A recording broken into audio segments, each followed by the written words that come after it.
You're listening to Systemic Error Apartheid. The failure was designed.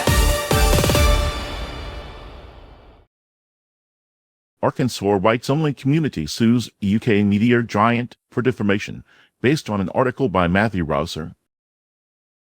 The right to build apartheid and the audacity to call it defamation.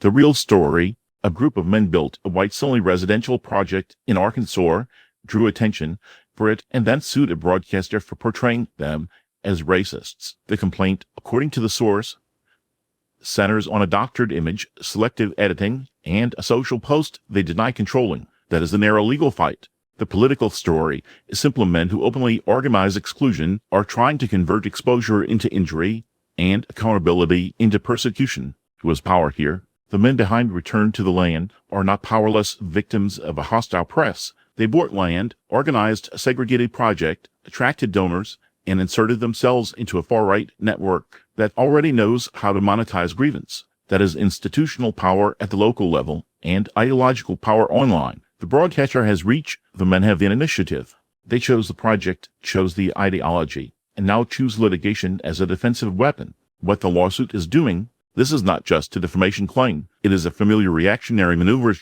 create a blatantly exclusionary scheme, then complain that being described accurately feels unfair. They are asking the court system to absorb the reputational cost of their own politics. If they are telling the truth about specific edits or misattributed posts, they should be litigated on the facts. But that narrow dispute does not change the central reality. The reporting establishes the underlying project is racially exclusionary, and the men driving it have embraced openly racist and anti-Semitic politics. Misdirection as strategy. The move here is to blur the line between sloppiness in reporting and the substance of the story. That blur serves the defendants. If they can make the public debate about a sign on a tree or clipped quote, they can try to evacuate the larger issue of private attempt to build segregation into property, community, and membership. The source also notes that they plan to go on the offensive against others. That is not legal restraint. It is intimidation dressed up as grievance, the authoritarian pattern. This is how exclusion normalizes itself. First, it declares a forbidden social order. Then it claims victimhood when others describe that order plainly. Then it weaponizes courts,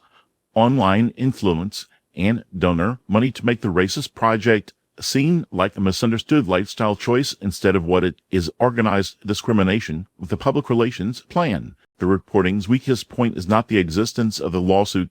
It is any framing that treats these men as merely controversial. They are not misunderstood. They are advertising hierarchy and suing the messenger. The larger lesson, the deeper pattern, is that American reactionaries increasingly expect impunity as a political right. They test the boundary, cite law when challenged, and use media outrage to convert exposure into mobilization. That is why the real fight is not over whether a broadcaster's image editing was pristine. It is over whether racist organizing can launder itself through the language of victimization while building a material infrastructure for exclusion. You've been listening to Systemic Error. Thanks to Alternet for today's article, with the automated voice of Norman. Thanks for listening.